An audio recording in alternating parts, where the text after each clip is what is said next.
Previously on my channel, I reviewed Black Sabbath's seminal and groundbreaking debut album, which not only unquestionably gave birth to the heavy metal genre, as well as the subgenre of the gloomier doom metal, but has also undoubtedly influenced just about every hard rock and metal band formed after its release. However, upon its release in early 1970, and despite its revolutionary sound and innovations, the critics panned it, while the general public was caught by a terrifying surprise, not knowing what to expect from the new masters of metal, and the ones who managed to make horror put to music. Then, in September of that year, Black Sabbath responded to those same critics and an increasingly curious public with by far their most popular and successful album to date, Paranoid.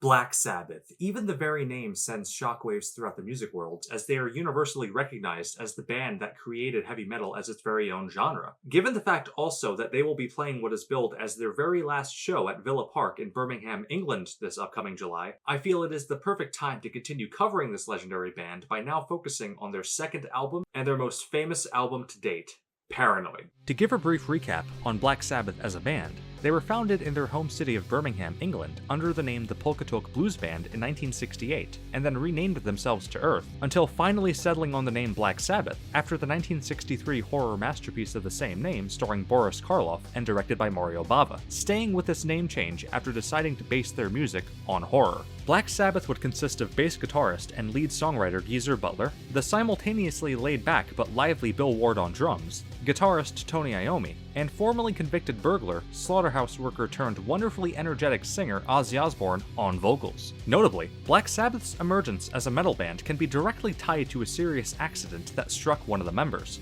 On his last day working at a sheet metal factory and just a day before flying to Europe to join an up-and-coming band with a promising future, Tony Iommi lost two of the tips of his fingers in a freak accident when a large sheet of metal crashed onto his right hand, severing the tips of his ring and middle fingers, effectively disabling his note-playing hand. After being told that he would never be able to play the guitar ever again, a crushed and depressed Iommi would learn of guitarist Django Reinhardt, who ultimately became a legendary guitarist, even though his note-playing hand had been paralyzed in a fire. As a determined guitarist, Iommi would create his prosthesis of rubber and bottle tops, which would then be applied to his two fingers, making it harder to play normally, which enabled him to lower the tuning of his guitar to get a more raw and heavy sound, which made it much easier for him to play. Iommi's low-tuned guitar sound, coupled with creepy lyrics and dark themes, would finally give Black Sabbath what they needed to release albums of their own and essentially become the world's first metal band. In terms of Paranoid's tracklist, the tracklist is Warpigs, Paranoid, Planet Caravan, Iron Man, Electric Funeral, Hand of Doom, Rat Salad, and Fairies Wear Boots. And now, in order of appearance, let's dive into each song respectively. Song number 1, Warpigs. Right off the bat, this song is such a brilliant opener to this album, and it hooks you right in after the first few seconds. Hearing Tony Iommi's doomy, slow guitar riff accompanied by nuclear sirens, it just creates such an ominous atmosphere right from the beginning. Almost immediately afterward, we hear Ozzy sing about military generals gathering around as they are witches at black masses, with the generals and politicians alike causing so many people to die while they live comfortably, not having to worry about the consequences of their actions, which only their soldiers and civilians go through, not them. Evil minds that plot destruction, sorcerer of death's construction. In the fields the bodies burning, as the war machine keeps turning. Geezer's songwriting here is as haunting and as brilliant as it always is. When you take the time period of the album into account, after all it was released in September of 1970, you very quickly can piece together that this is an anti-Vietnam War song. And while anti-Vietnam War protests had really swelled all across the United States at that point, similar protests were actually happening in Black Sabbath's native Britain as well, which ultimately inspired the song. Originally, the song was titled Walpurgis, and was about a satanic festival, but given how the public was still reeling after the Manson murders that happened just a year before the album was released, it was a wise choice to rename the song Warpigs. But what is also so brilliant about the song is the irony as well. Ever since Black Sabbath began as a band, and especially after they changed their name to Black Sabbath, they were being constantly riddled and attacked with satanic allegations, with many people saying that they are some kind of satanic band pushing Satanism down people's throats. But what is so ironic, too, is the fact that in the song, Black Sabbath is saying that the real Satanists, or the real people that are actually causing horror and mayhem in the world, are the politicians and the militaries, not them. In other words, the ones actually pushing what Black Sabbath was being accused of were the ones pushing for the wars themselves to happen. Song number 2, Paranoid, the title track.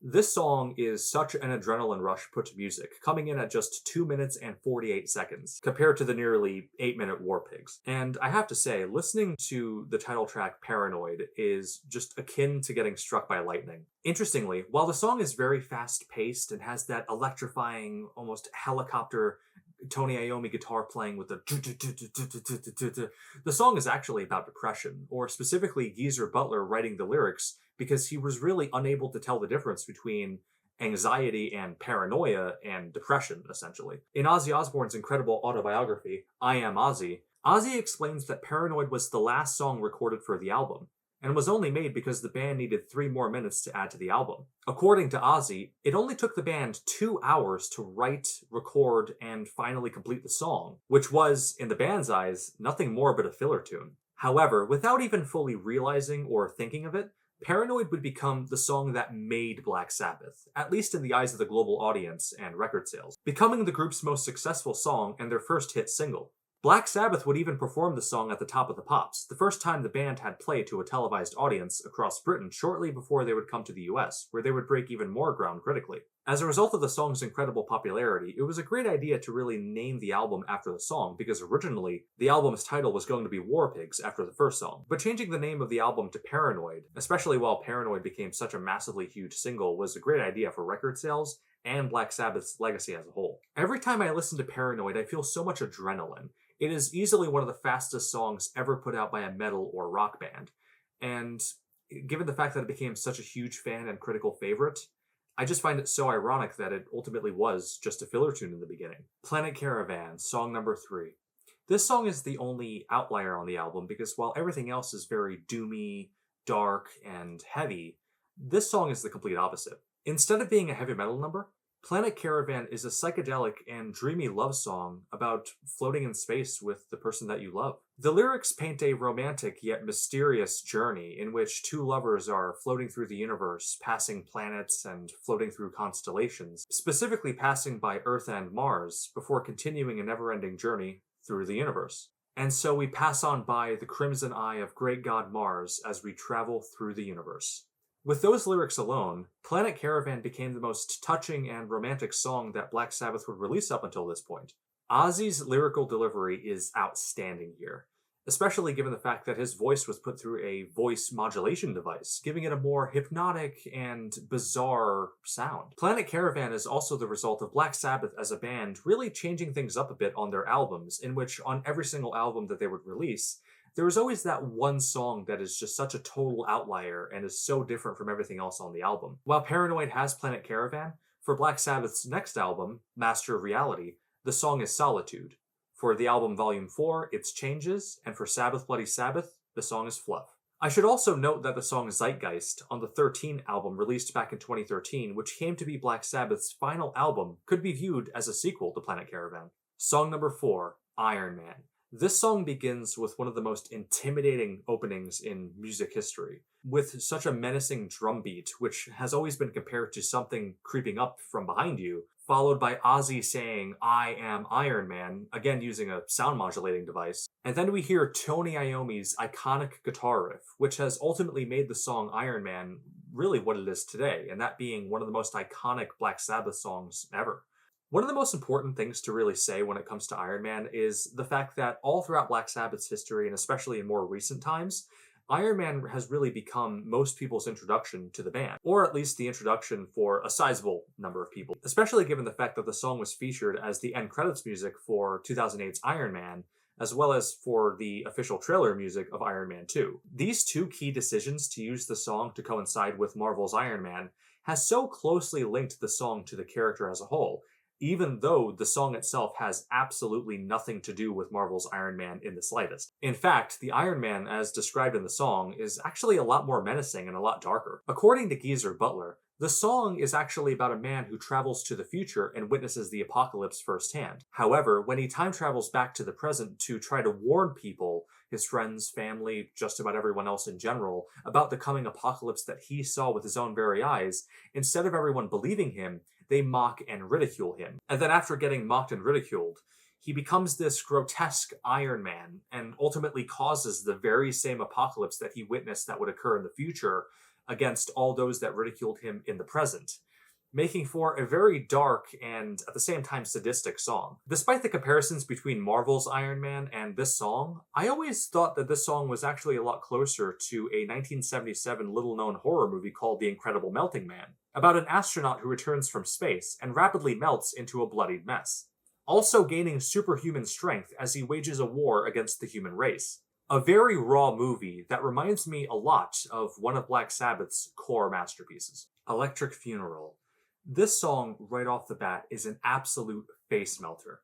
Like War Pigs, it has to do with war and destruction, but unlike War Pigs, Electric Funeral is simply about an atomic bomb that just vaporizes and destroys everything in its wake. Just like Iron Man, the song is also very apocalyptic.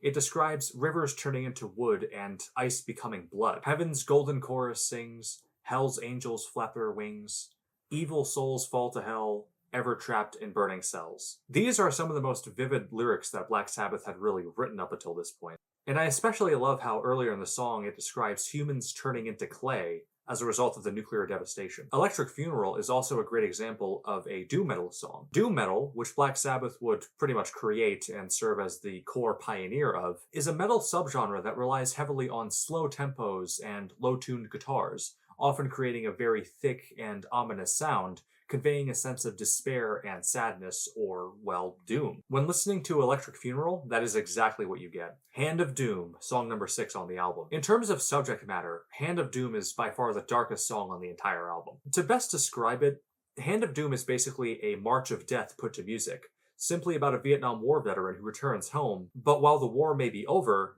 for him, the war is only continuing, except in the form of drug addiction, taking the drugs to at least try to cope with the horrors that he saw in Vietnam. This song was incredibly ahead of its time in terms of addressing the topic of drug addiction and drug abuse, especially as it pertains to veterans. And unfortunately, this is a problem that we still see today. Geezer Butler, once again, does a master stroke in which he talks about a real-life horror that Black Sabbath really wanted to shed more light on. In this case, drug addiction and drug abuse that can really hinder and harm anyone. And much like War Pigs, Geezer and Black Sabbath as a whole really wrote and composed this song to really shed light on a particular horror that stemmed from the Vietnam War that not only happened after the war, but also during the war as well, even during 1970, with Vietnam War veterans coming home and taking to drug addictions and drug abuse to really try to cope with the demons that were really at war with them pretty much every single day. While they are no longer fighting a war overseas, they are most definitely fighting a war inside themselves, which is darkly poetic. An unforgettable, sad, but awesome track that this album has to offer.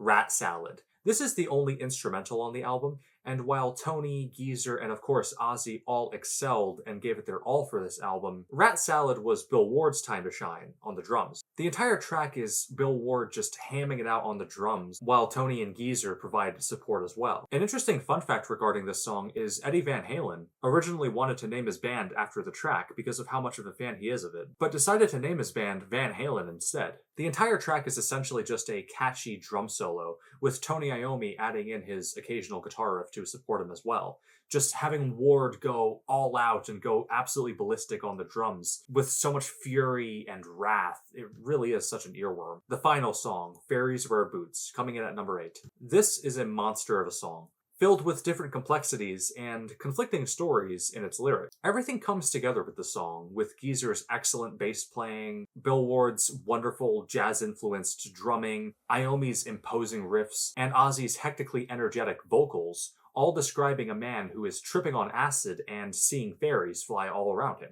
However, one thing that I really love about the song is how it is not so much a big deal that the guy is actually seeing fairies, but rather to him, what he cannot wrap his brain around is the fact that the fairies are wearing boots.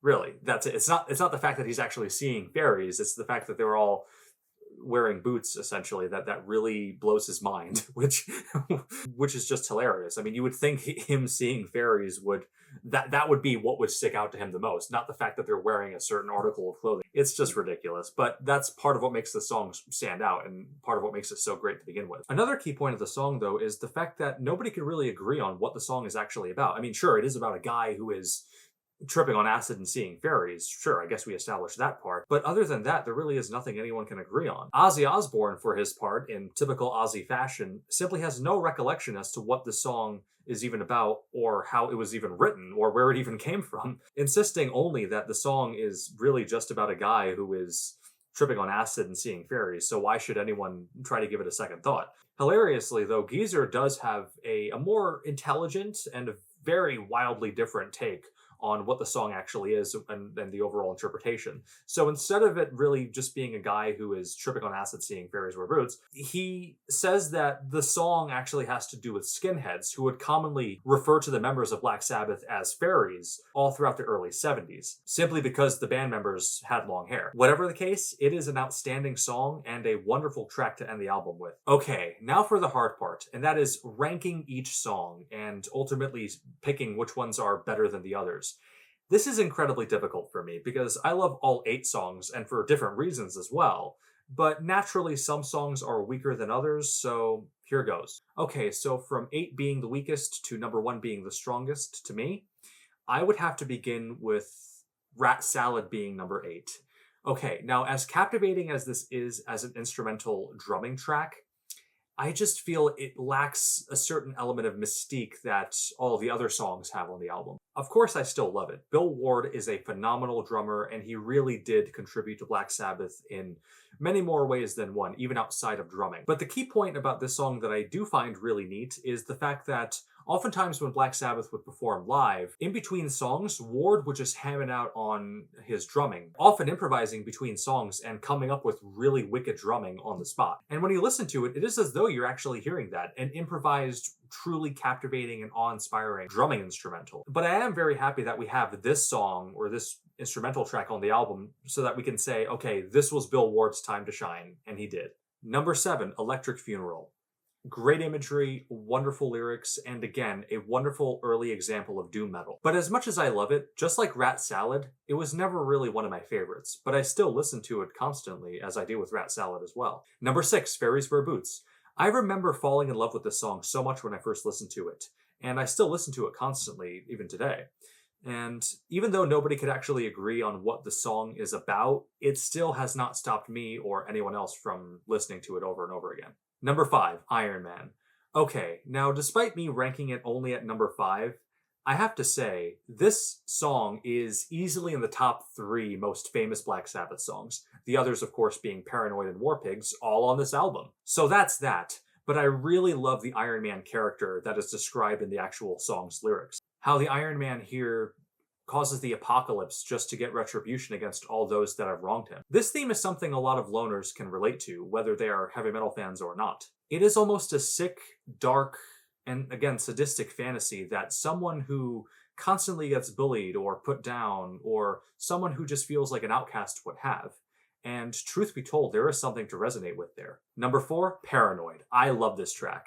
And as I said before, this was the track that really put Black Sabbath on the map, at least in the eyes of the global audience. This song is truly adrenaline in music form. The helicopter-like sounds, the distortion, everything. It is just so electrifying. And again, naming the album after the song was such a brilliant and genius decision that, like I said before, really did help Black Sabbath's legacy a great deal. Number 3, Hand of Doom, and number 2, War Pigs. I am rapid-firing these as they both have to do with war. While War Pigs has to do with the politicians and the governments that cause wars and ultimately endless misery for millions, if not billions of people if it goes nuclear, Hand of Doom takes a more individual approach at war. How the experience of drug abuse eats away at the veterans that only just want to forget the horrors that they were put through. Instead of forgetting or disavowing those memories, they ultimately and very sadly meet their ends due to drug addiction. Truthfully, it is very difficult for me to say which one of these I prefer more. Hand of Doom could be number 2 and War Pigs could be number 3. But at the end of the day, both of these songs are absolutely brilliant and dark at the same time, with War Pigs joining Iron Man and Paranoid as the top 3 most famous Black Sabbath songs that there are. Finally, number 1, Planet Caravan.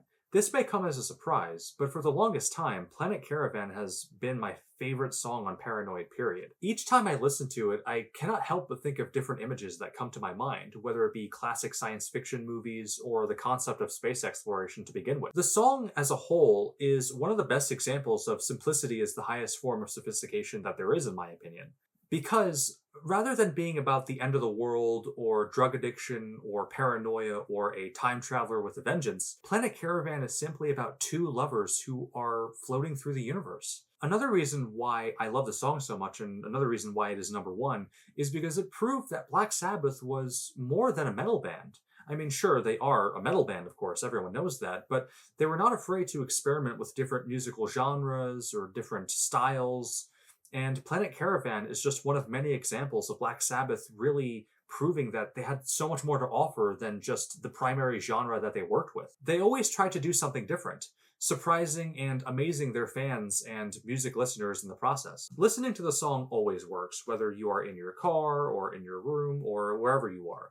But I especially like it when it's nighttime and you can see the stars up in the sky and play it as you're outside or simply as you're looking out your window during the night. So, those are all of the songs on Paranoid by Black Sabbath, ranked according to my personal opinion from weakest to strongest. In the comments, let me know your personal ranking, as well as your personal thoughts on the album and Black Sabbath in general, or even talk about your favorite bands. I would be very curious and interested to know. As you could probably tell, to put it bluntly, Black Sabbath is pretty much my favorite band of all time.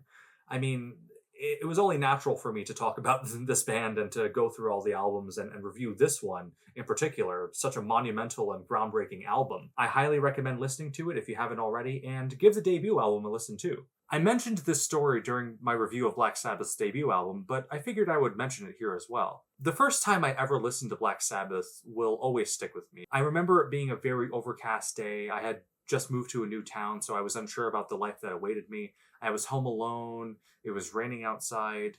Everything looked very drab and dark, even on the inside. All the lights were off. And I just remember feeling this sudden urge to put on Black Sabbath's debut album. I had heard about Black Sabbath, of course, for years before that point, but I just remember listening to the opening track, Black Sabbath, and hearing the thunder and lightning and the rain sound effect accompanied by the death bell, and then suddenly being struck by Iommi's doomy and incredibly dark riff. I knew right then that the rest was going to be history. Stay tuned for next time, where we will be diving headfirst into Black Sabbath's third album, Master of Reality. But until then, thank you for watching, and keep listening.